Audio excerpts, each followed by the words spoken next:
इस क्वेश्चन को देखते हैं। तो क्वेश्चन क्या बोल रहा है कि block of mass M is performing a system with amplitude A, ठीक है। और एक पार्टिकल है जिसका मास एम है, वी नोड से ये पीछे की तरफ जा रहा है और इस ब्लॉक को कोलाइड करेगा। जो ये ब्लॉक है इसको कोलाइड करेगा, ठीक है ना। और ये ब्लॉक स्टार्टिंग में अपने नेगेटिव एक्सट्रीम पोजीशन पे है।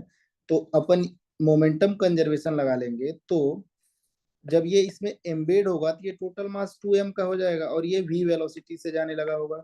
और स्टार्टिंग में जो ये m मास का जो पार्टिकल था ये v नॉट से जा रहा था और ये वाला जो ब्लॉक था वो रुका हुआ था। तो इनिशियल मोमेंटम जब लिखेंगे तो कितना हो जाएगा, m into we naught plus zero. तो कितना वैल्यू हो जाएगा, M V naught. Final momentum लिखेंगे तो कितना हो जाएगा, 2m इंटू वी। अब ये मोमेंटम कंजर्व कर लेंगे तो 2m into V is equal to m into we naught. तो ये m से m कट गया तो यहाँ से v का जो वैल्यू निकल के आ गया वो कितना आ गया, v नॉट बाई टू। तो आफ्टर कोलिजन जब इसमें एम्बेड हो गया पार्टिकल तो उस टाइम पे इसको जो वेलोसिटी मिला वो कितना मिला, v नॉट बाई टू का। अब देखो ये नेगेटिव एक्सट्रीम पर था ना, तो अगर इसको वेलोसिटी नहीं मिलता तो ये पीछे की तरफ नहीं जाता। बट इसको वेलोसिटी मिल गया पीछे की तरफ तो ये और पीछे जाएगा तो और इसका जो एम्पलीट्यूड होगा वो चेंज हो जाएगा।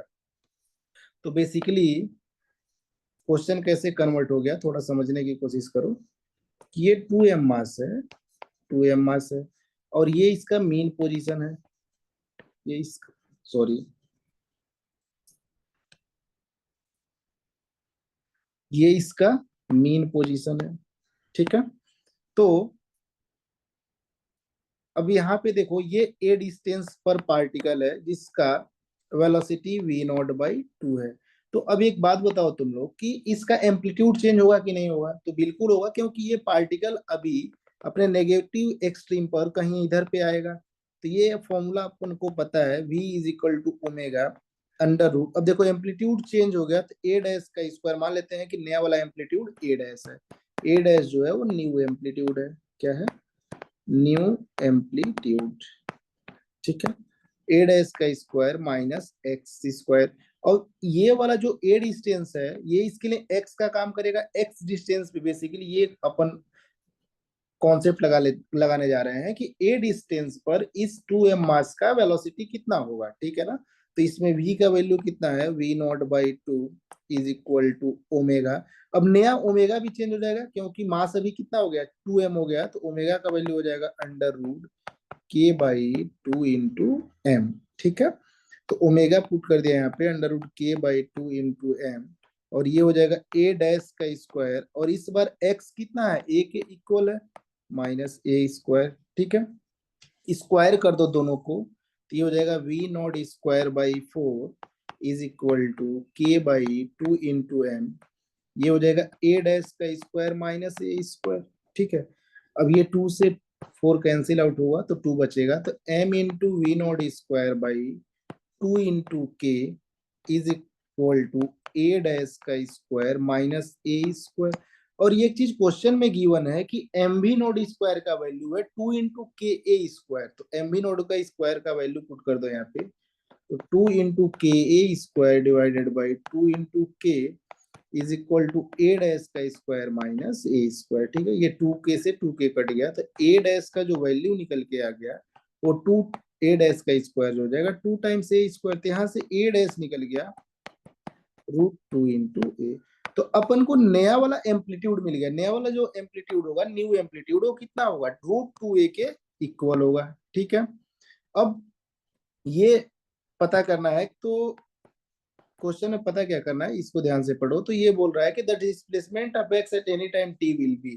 तो उसको ऐसे निकाल सकते हैं ना, as X is equal to root two A sine omega. और ओमेगा का वैल्यू अभी नया वाला क्या है, न्यू वाला ओमेगा के under root K by two M, under root K by two M into T plus theta, ठीक है। अभी बेसिकली अपन को थीटा मिल जाए तो क्वेश्चन सॉल्व हो जाएगा, ठीक है ना। तो उसको अपन फेजर डायग्राम से थीटा निकाल लेंगे। तो ये ध्यान से देखो कि ये मीन से नेगेटिव ए डिस्टेंस पर है और नेगेटिव एक्सट्रीम पर जा रहा है, तो इसका फेजर बनाने की कोशिश करते हैं। फेजर बनाने की कोशिश करते हैं। इस बार ध्यान रखना कि एम्पलीट्यूड चेंज हो गया है, √2a के इक्वल हो गया, तो इधर -√2a हो जाएगा, इधर कितना हो जाएगा, +√2a है। और वो किधर है, नेगेटिव साइड में है, नेगेटिव साइड में है और नेगेटिव एक्सट्रीम की तरफ जा रहा है। नेगेटिव साइड में अगर पार्टिकल या तो यहाँ हो सकता है या तो यहाँ हो सकता है। और फेजर कैसे घूमता है, ऐसे घूमता है, ठीक है। तो ये क्लियर है कि ऐसे घूमेगा और नेगेटिव एक्सट्रीम पे जा रहा है, तो जो पार्टिकल का पोजीशन होगा वो क्या होगा, ये वाला होगा, क्योंकि यहां से मूव करके किधर जा रहा है, ये नेगेटिव एक्सट्रीम की तरफ जा रहा है, तो ये अपन निकाल लेंगे। ये एंगल मान लेते हैं थीटा, और वहां से ये मीन पोजीशन से ये वाला डिस्टेंस अपने को पता है कितना है, ए के इक्वल है, और ये डिस्टेंस कितना है, √2a है, ठीक है, क्योंकि एम्पलीट्यूड कितना चेंज होकर के हो गया, √2a। तो sine theta is equal to a upon √2a, perpendicular upon hypotenuse, ठीक है। ये हो जाएगा 1/√2।